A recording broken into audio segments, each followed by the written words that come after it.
This is Phil Northcutt. I'm here at Ontario Airport, and this is where my round-the-world adventure begins.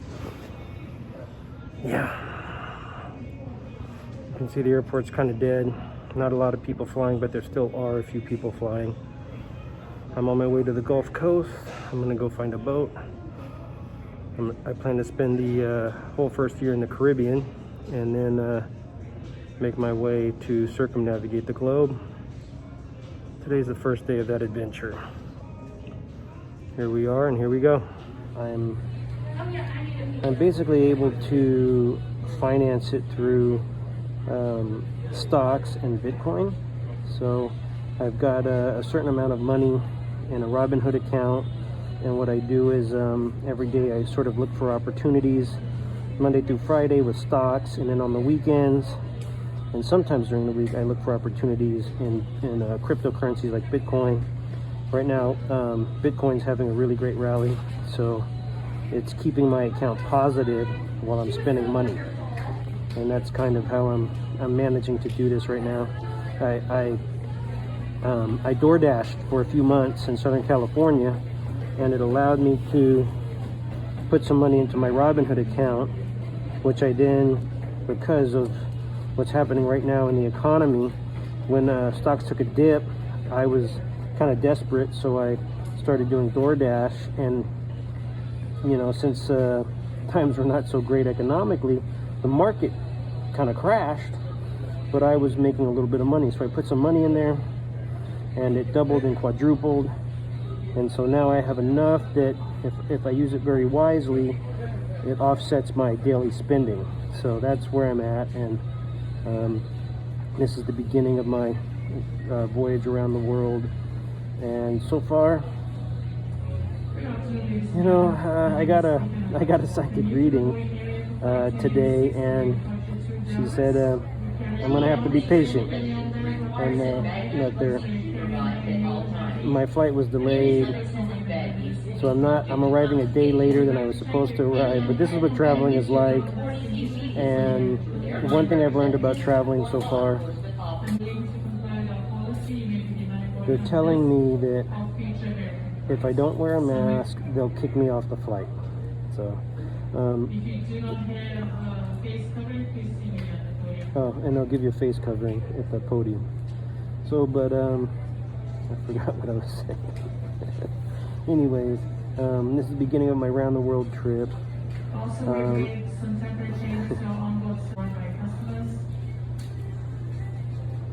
I need to bring my own food and beverage. I can't consume beer. So yeah. We will not be providing food and beverage service on this flight. I'm gonna go try to get some beverages real quick before I board. But basically, I was told that I'm gonna have to be patient. Things aren't always gonna work out the way I want, which if you travel a lot, you know that's kind of true anyways. You know, diversions and delays are kind of part of travel. So I'm gonna go get some snacks and water and stuff before I get on the plane. But I'll see you later.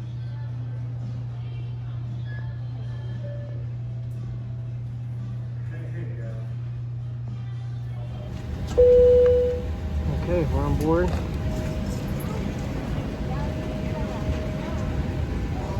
On our way to Dallas. Plane's pretty much empty. Let me see if I can show you that.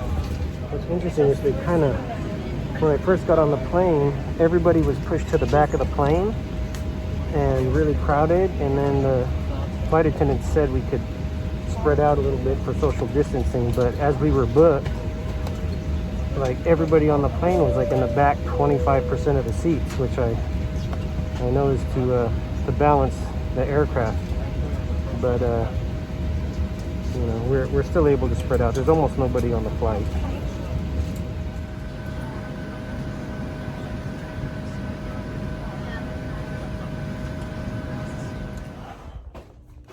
Okay. Oh man, fucking bullshit.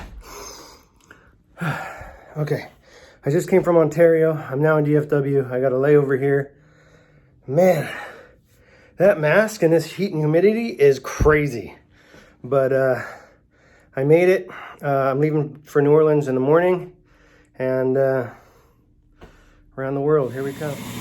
Okay, so After a little commercial air travel, it's important to wash your hands. I'll show you what I do. I wash all the way up to my elbows. I don't sing a fucking song. I just make sure I get the job done. And I do my fingers like this, cleaning each one individually.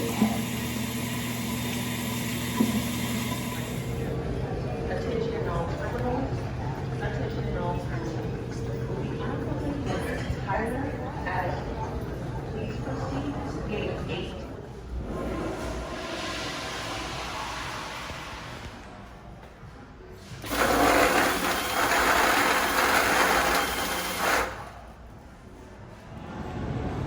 I just landed in New Orleans. It's pretty quiet. Not a lot of people at the airport. It's August 2nd, 2020.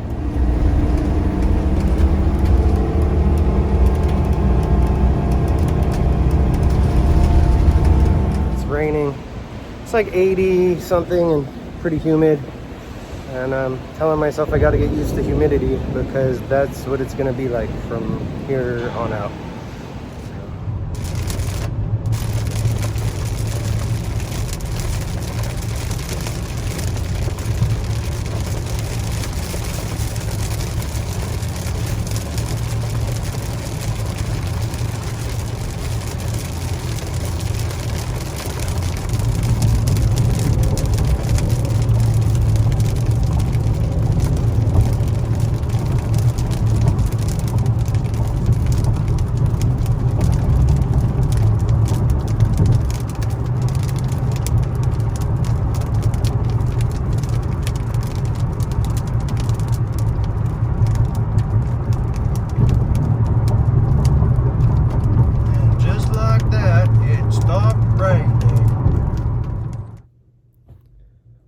I'm here in Louisiana, staying with some family, and I just got off the phone with the seller of a 35-foot Coronado down in Melbourne, Florida.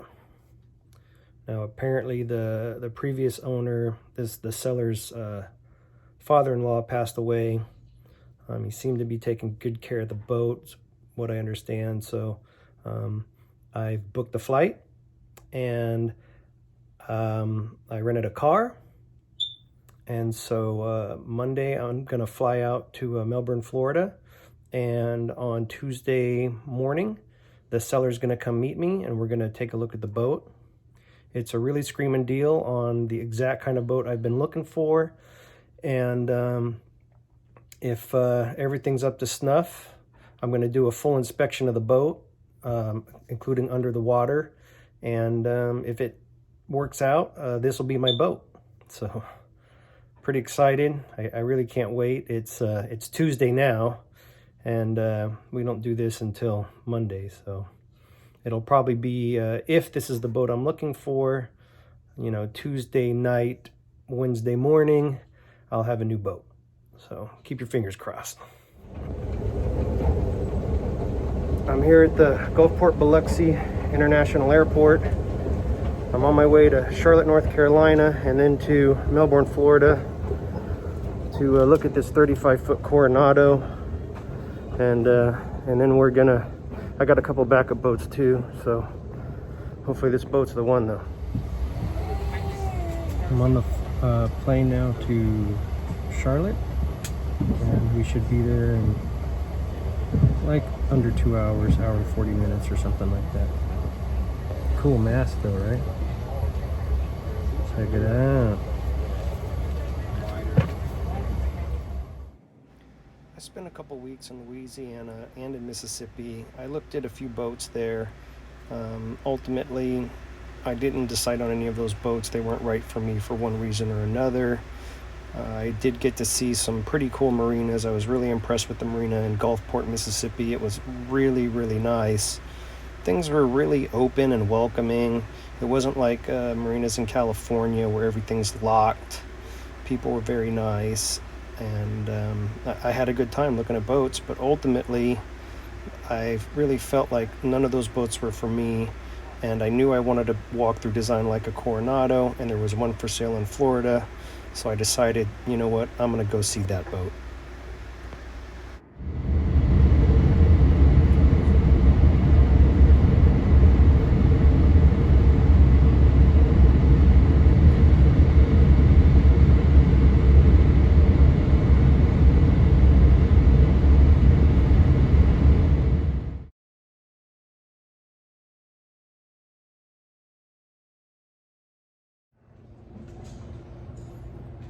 Okay, so because of thunderstorms, my flight got delayed.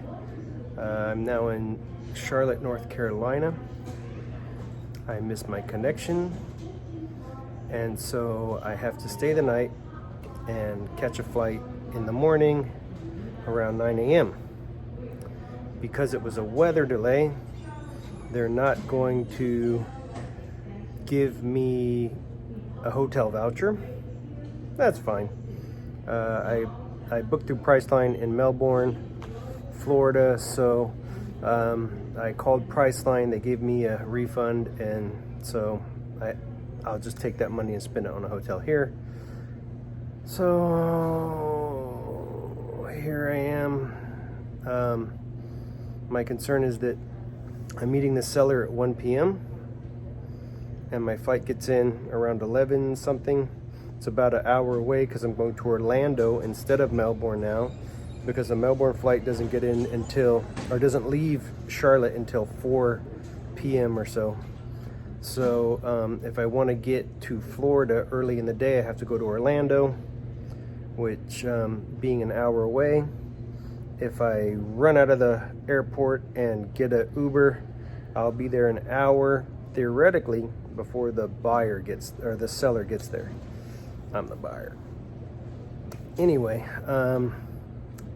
that's what I'm gonna do. I'm gonna try to get close, and I'm gonna kind of leave it to the universe and my efforts to get to the sailboat before these other buyers, if they exist, which I'm sure they do because it looks like a great deal on this boat.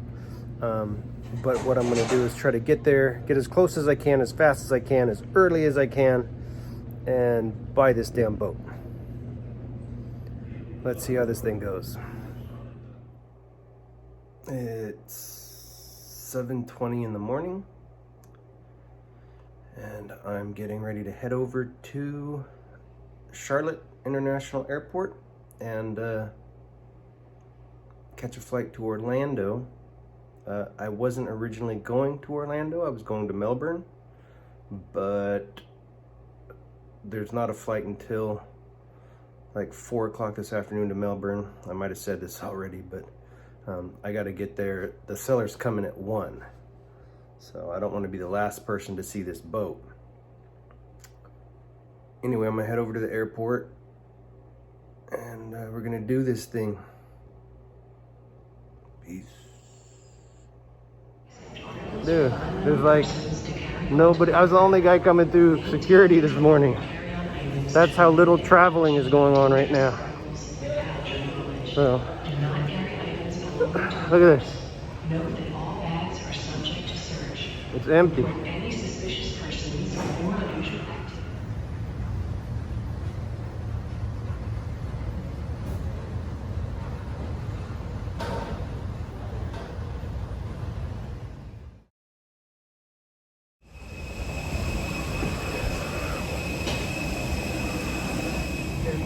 All right, I made it onto the plane. Two different things.